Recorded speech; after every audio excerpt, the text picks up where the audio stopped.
We can go on to the next slide, please, Katie.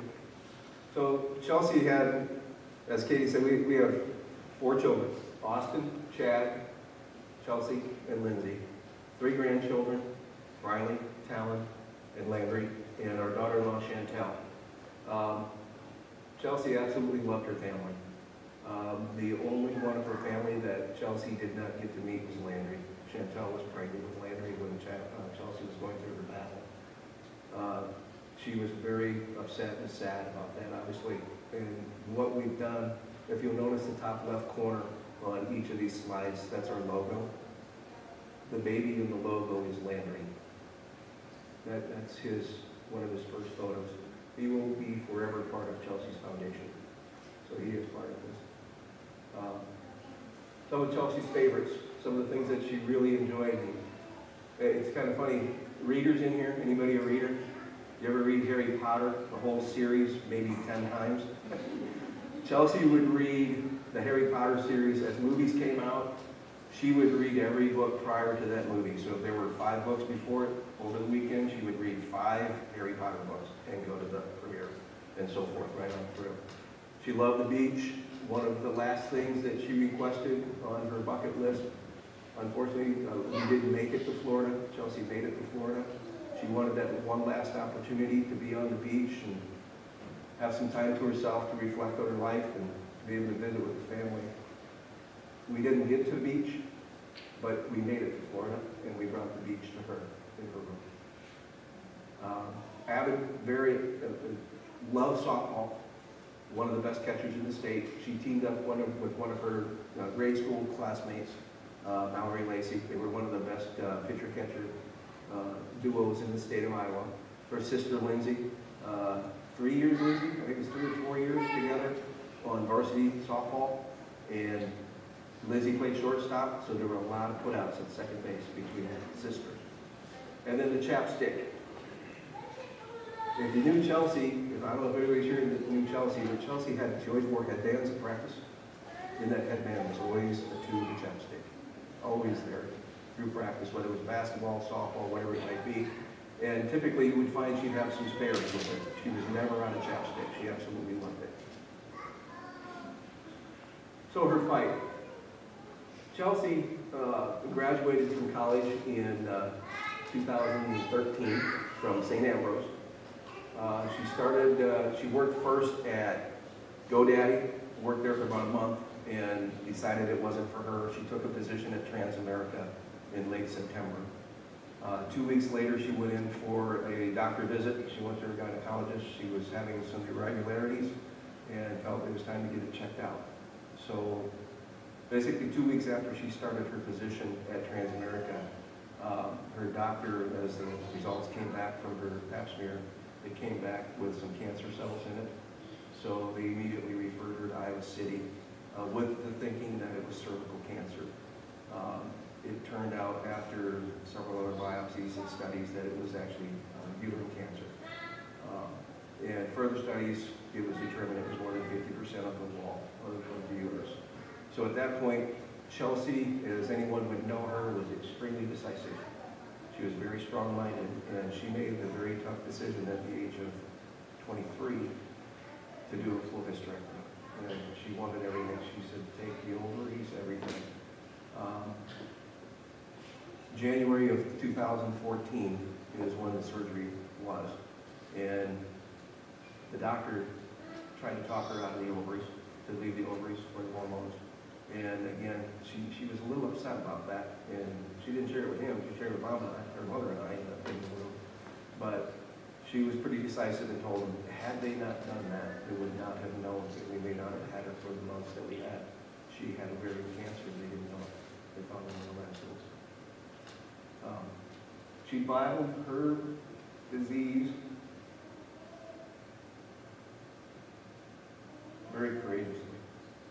There's one picture that I always draw myself to on this slide. The one right in the middle with her.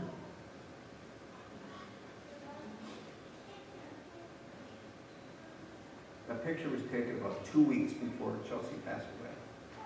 You see somebody feeling sorry for themselves? She is smiling. That was from day one through that battle. She never ever got herself down. She beat cancer mentally. She stayed positive through the whole thing. That's one that really I draw my focus to a lot. Caleb?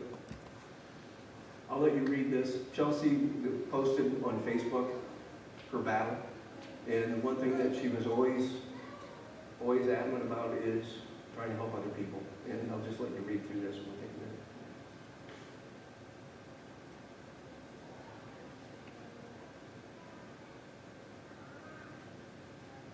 I believe this post was done in, I want to say November or December of 2013. Is what she posted.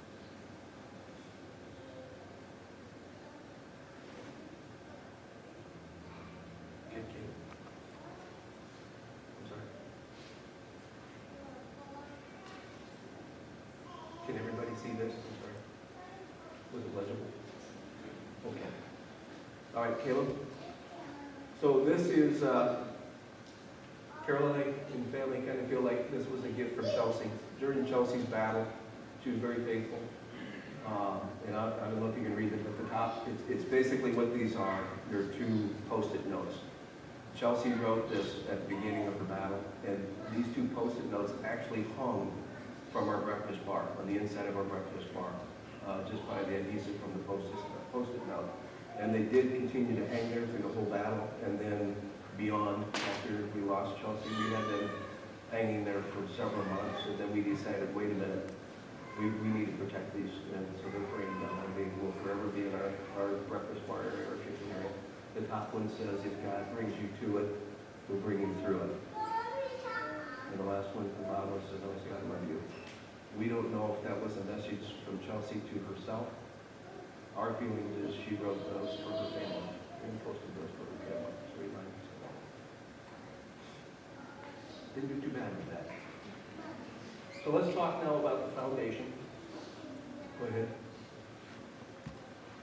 The mission statement for our foundation, for Chelsey's Foundation, is Chelsey's Dream Foundation is committed to helping people fulfill their dream of having a family through adoption. It was Chelsey's wish to help others build their families by providing financial assistance to help offset the high cost of adoption. The history of it, so in July of 2014, one of the worst days of our lives, of any parent's life. July, mid-July, Chelsey was told her disease was terminal.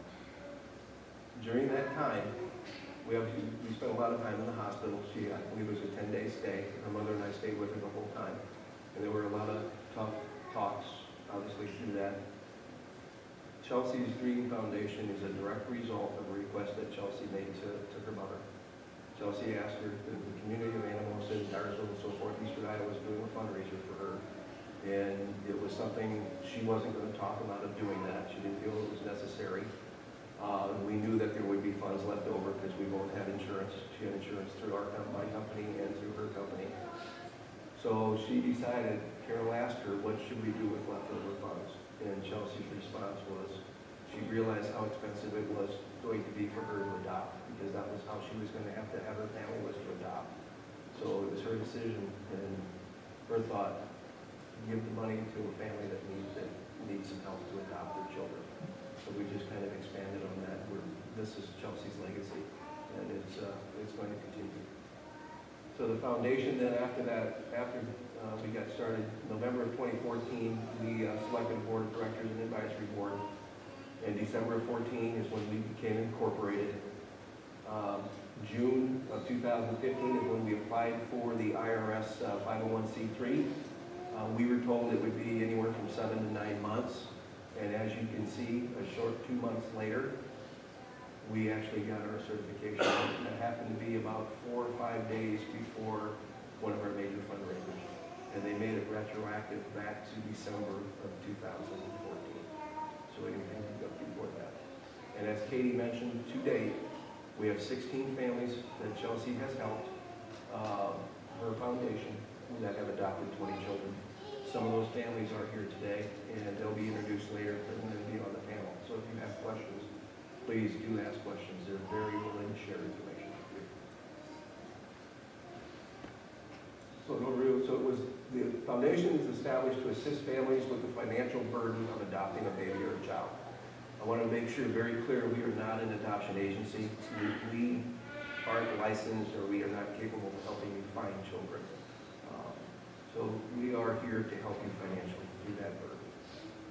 We will do it through private adoptions, foster care adoption, agency adoptions, international adoption. It makes no difference to us. There's no restrictions that way. The expenses, you can use the funds. If you are awarded a grant, you can use the funds for whatever you need. If it's for home studies, for legal fees, for adoption agency fees, travel expenses, birth mother financial expenses, family profile books, whatever you might have for expenses, it is your choice. The money that is granted to you if you get a grant is basically the money. You do with it what you feel necessary. One added bonus, this is what really has become very special for us. And I see Mallory nodding. The support. We were thinking all along as a family that this was going to be something where we would do fundraisers, people would apply for grants, and we would get a picture once in a while. We want to get to know the families, and we have very good friends. They're like a part of our family.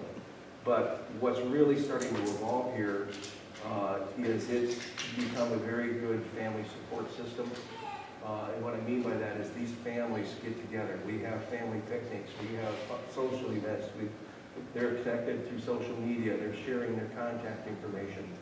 So they're really becoming one big family of Chelsea's. They share adoption stories with each other. They all have their unique stories on how they came about to get their child, whether it was an international adoption or a private adoption. They have that feeling of extended families. Even though they all have their own families, but now they have 15, 16 other families that they are a part of. The other nice thing is we can foresee this to be a support group, not only for the mom and dad, but now we've got all these adopted children that are getting to know each other, they're growing up together, and they then will also have that support group and be able to relate to each other and know that, I'm adopted too. So, they can talk about it. They've got their contacts that way. The other nice thing is when we get applications or we have people that contact the foundation for more information, a lot of these people are just getting started. They don't know where to start. They don't know what they're going to go through. Maybe a birth mother has selected them, and they got all these questions going through their head. What's going to be like at the hospital? What are we going to do? What we do is we actually reach out to the families. Carol and I and Chelsey's brothers and sister, we don't know. We haven't experienced that. These families have. They're very willing to support them emotionally. They can give them some advice on where to start, what to expect, and other things is the frustrations. There are frustrations involved, obviously, with adopting children. The paperwork, the lawyers, the social workers, the home visits, and I put in there being exposed. Now, keep your minds out of the gutter here. That's not where I'm going with that. But you are fully exposed, and I think the families can kind of explain that to you more so on what we mean by that. But you're exposed, all your finances, your marriage, all of those things are discussed, and nothing is there. You can't hide anything. So again, I don't know enough about it.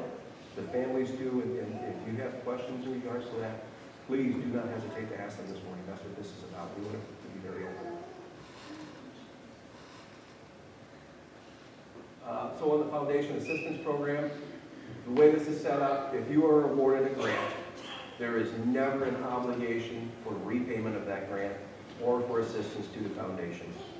The only thing that we ask, we would love to have a picture, is in a way, as Chelsey said in her decision, these children are kind of like her children, and therefore there are grandchildren and our nieces and nephews. That's all we ask. If you want to help, all the families do. They're very supportive, but it is not a requirement. The uses, again, it's however the family chooses. You can use it for replacement income. Some families have done that if they don't have any time off from work. Some of the mothers have used it to stay home for their 6-week leave. Special furnishings, lawyer fees, again, agency fees, baby supplies, whatever. You can use it for.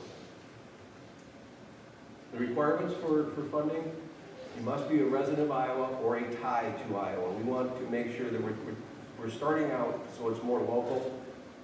And basically, it's a very selfish reason. We know this, but we want to know the families is the biggest thing.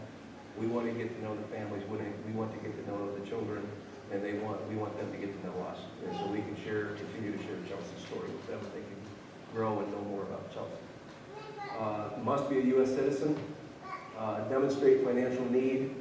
Must have the home study completed by a licensed agency. And then the baby or child must be in the family's custody before a grant is issued. We do not refund adoptions. The requirements, you fill out, there's an application form that is available. You fill out the application. Please write us a letter explaining your situation.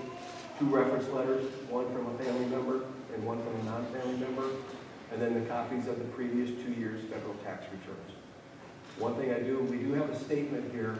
We try to help as many families as we can. If your application is sent in, we can't guarantee assistance. We are a public foundation, so we require public money and fundraisers and so forth. So as we go through it, as we grow, obviously it's going to take more money. We will do our best. We work very hard at that.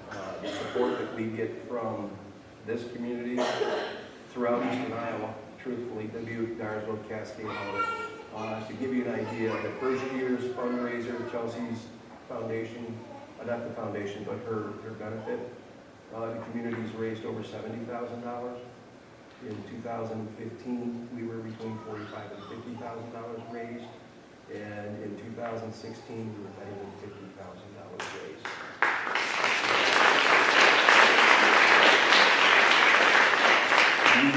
Chelsey's dream couldn't live on without that support.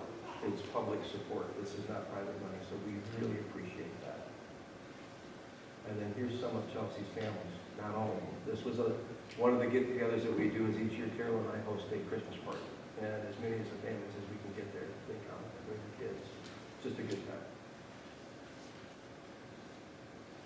On behalf of Chelsey, thank you all for coming. We've got a wonderful lineup of speakers here today. And again, at the panel at the end, feel free to ask questions.